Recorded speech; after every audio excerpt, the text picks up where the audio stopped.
Hello Master Jet, magtatanong lang po, bawal po ba mag-wellness leave kapag natapat ng instructional block? Yun po kasi sabi ng head namin. Ang sagot po dyan ay hindi. Hindi po bawal ang mag-wellness leave kahit kayo po ay nasa instructional block. No, ngayon po, itong first term o kaya ay sa second term o kaya ay sa third term. As long as nasa instructional block, hindi po ibig sabihin nun ay hindi ka na pwede mag-apply ng wellness leave. No, hindi po natin nababasa sa kahit saan man po na issuances ng DepEd o kaya ay maging ng let's say DepEd na lang po kasi tungkol po ito sa instructional block. Wala pong issuance sa DepEd na nagsasabing hindi ka pwede mag-wellness leave.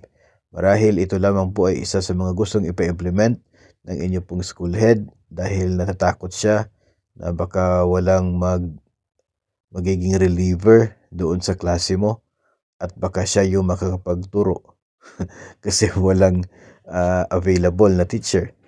Ang totoo po niyan ay hindi naman po talaga pinagbabawal yung wellness leave kasi kahit nga po general break from work ay pwede po maging dahilan para po sa wellness leave.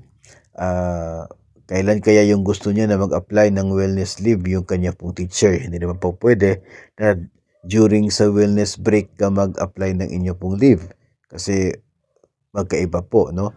Dagdag po sa parang binigay na pabor sa mga guro ngayon. Ito pong wellness break na ito, iba pa po doon sa wellness leave. So, hindi pwedeng during the break ka mag-leave. At kapag end naman po ng term, ay marami din po yung mga trabaho na dapat pong gawin. No? Kasi nandiyan po yung mga computation ng grades at nandiyan din po yung mga activities na hindi pwedeng ipasok during instructional block.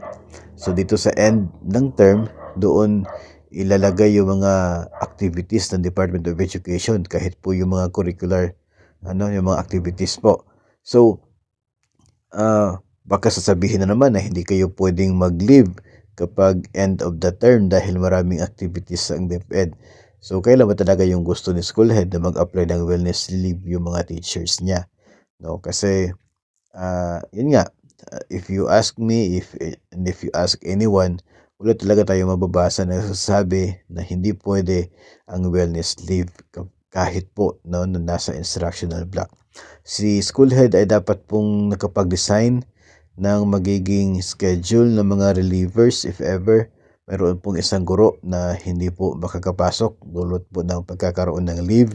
So, pwede naman pong pag-usapan po yan sa inyo pong level sa paaralan at kung kung sino yung papasok sa klase ng isang guro na naka-schedule sa kanya pong wellness leave. So, mali po na sabihing ipinagbabawal ang pag-avail o pag-apply nito pong wellness leave na ito dahil lamang po dahil po na nagkataon na nasa instructional block pa.